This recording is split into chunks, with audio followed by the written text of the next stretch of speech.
And finally, here we are on the final stage of high school crossfire, a debating forum where we discuss societal issues. It has been a tight competition as different schools participated in the debating competition. And of course, here we are to know who is the winner and who is the runner-up. On this episode, stigmatization is the main obstacle in the prevention of HIV transmission.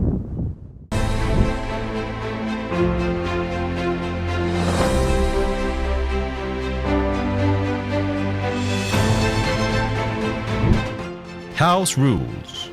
Each speaker has 5 minutes. The first and last minutes are protected.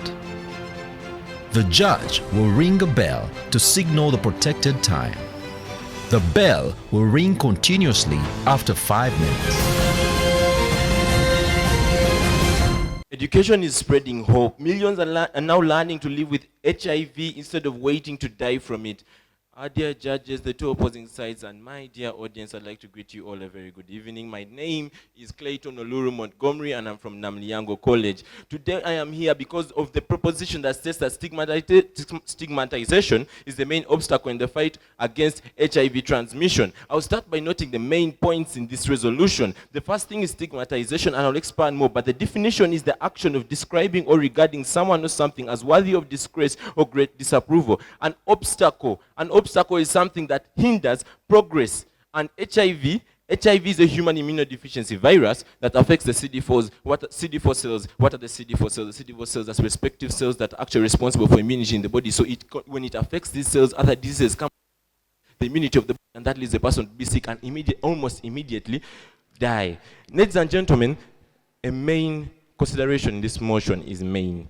They have said main to mean the biggest in magnitude, which means that their farmers have noted that we accept other obstacles, but in this debate, we are saying that stigmatization is the main obstacle. I already talked of transmission, but according to the Centers for Disease Control and Innovation, transmission is the act of causing something to pass on from one person to another. The types of stigmatization that I can give you is professional stigmatization. Professional stigmatization, ladies and gentlemen, let me explain this. Some people are not considered hireable because they possess HIV. Can you consider that? Ladies and gentlemen, that is not fair. Another category is institutional stigmatization. Some people have classified certain hospitals, since they treat HIV patients, they do not go to these hospitals because they may contract HIV, and that is a false perception. Another type is self-stigma.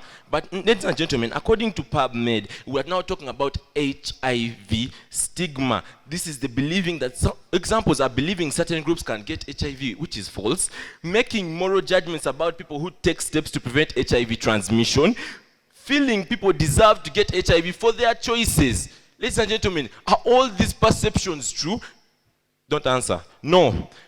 Listen to me, according to the African Journal of Infectious Diseases, people who live with HIV who perceive high levels of stigma are 2.4 times more likely to delay seeking HIV care. Ladies and gentlemen, these people feel unworthy. They feel like they're not supposed to live. They feel they do not belong in this society, and that's why they do not even seek treatment, which means their virus is actually very active, which means the virus is going to spread, which means that stigmatization, I am showing you, is a main cause of a main obstacle, in the fight against HIV transmissions. Another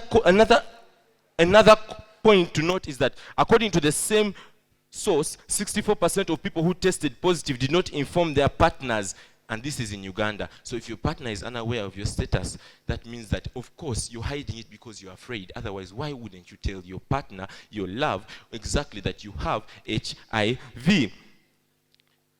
You may wonder, how does this stigma actually occur? It occurs because many people are having ideas facilitated from the first mention of HIV back when it started from the Democratic Republic of Congo. They do not know that this disease can actually be virally suppressed.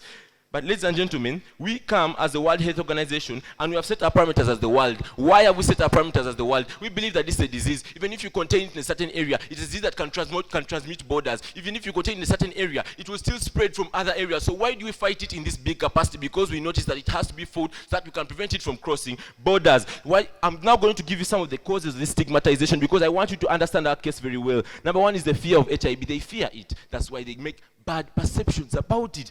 The misconceptions about the spread also is due to ignorance. Ignorance does not mean lack of knowledge totally. It also means having the wrong knowledge. Listen to me, according to the African Journal of Infectious Diseases, again, 93.1% have adequate knowledge on HIV testing in the world, but this adequate knowledge does not really show them exactly why they're supposed to live, and that's why stigmatization still exists. What have the farmers come? The farmers have come with affirmative action. What are we doing? We're aimed at solving stigmatization and increase inclusiveness. We want to bring back these people into the society that we do possess. How are we going to do this? We are going to do this through programs. You've heard of Mr. and Mrs. Y Plus for HIV. It's a beauty pageant. A person who can come here and present himself the way I am, yet is an HIV positive person, has already accepted, and these are people that we want, people who can actually help the society. Ladies and gentlemen, we are going to do the sensitization, but we are not doing the sensitization that has been there before. We are providing sensitization to combat stigma in its core. We want to combat stigma only because this is the thing which is actually leading HIV spread transmissions not to decrease as we want them. I'd like to conclude by saying, according to the UN fact sheet released on 27th July 2022, the rate of new infections came from 2.2 million in 2010 to 1.5 million in 2021, and this would be less if we fought against stigmatization, which is obscuring the rates reducing in terms of HIV transmission. I'd like to conclude my case by saying we need a more productive and functional population through our policies. I'd like to rest my case. Good afternoon to you all. My name is Ashaba Anita Aryabaha, St. Joseph, Nagalama, Negator side. There is only one thing we agree with the farmers. It is that stigmatization is indeed an obstacle in the fight against HIV transmission. What we do not agree with as the negators is to say that it is the main cause. Because maybe 10 years ago, actually not maybe, in fact, 10 years ago, it was the cause. We looked at people as maybe if someone had HIV, even looking at them would get it. Even speaking to them, even standing close to them, that was the perception of HIV, ladies and gentlemen, 10 years ago. We as the negators are saying, in fact, the main cause of HIV, the main obstacle hindering the fight against HIV transmission is the complacency in the society. We live in a world, ladies and gentlemen, where we are so comfortable with HIV. I can be standing here with HIV and say I have it, and no, it will be normal. Why? We are too comfortable with the remedies that are there. We have ARVs, ladies and gentlemen. We have PrEPs. These make people to believe in their minds that I can go and live a wayward life and sleep with one girl one night after the other and still know I will have ARVs and I will still live a life, ladies and gentlemen. It is the complacency. It is not stigmatization, ladies and gentlemen. We need to fight the complacency. And how are we as the member states of the United Nations AIDS and with our parameter as the world, we are going to remind people through sensitization that in fact HIV is a deadly menace that needs to be dealt with. We cannot sit back and be comfortable because of ARVs and then claim that stigmatization is the main. Ladies and gentlemen, stigmatization is less these days, ladies and gentlemen. We have to deal with the most important. We are saying that it is in fact complacency. POI. Ladies and gentlemen, to continue, we have problems like corruption. For transmissions from mothers to children, and even the ones done in hospitals. Here we have officials that are assigned money, funds to take care of these people, but guess what happens? POI. They assign, granted. What is your evidence and source of proof that stigmatization is less these days, as you put it?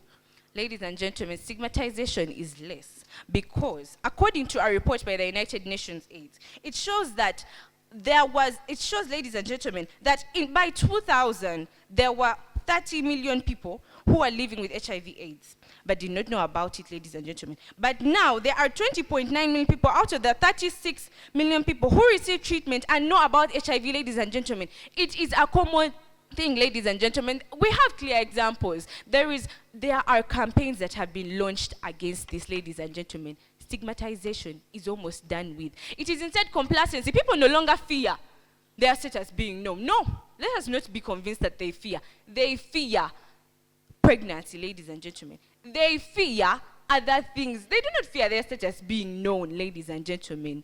We should instead fear for ourselves, because our wayward lives, the way people are living their lives today, is exactly how it is being spread. To continue, ladies and gentlemen, corruption, like I was saying, it is one of the major causes, because the hospitals do not have enough protective gear, ladies and gentlemen, to prevent these transmissions done in hospitals by doctors. We cannot accept this to go on. That is why we, as the negators, the United Nations member states, are going to sensitize and provide funds to these hospitals to make sure that they have enough to combat the spread of HIV/AIDS transmissions, because at the end of the day, we are protecting lives. HIV has claimed a number of people, mothers, fathers, doctors, and everyone, ladies and gentlemen. We cannot accept this to go on. We, as the negators, family stand and say that it is not sensitization which is the main, rather it is the complacency of the society, which we cannot neglect, because we are going to get rid of ourselves instead. With that, ladies and gentlemen, we rest our case. This is the High School Crossfire. We'll be back in a minute.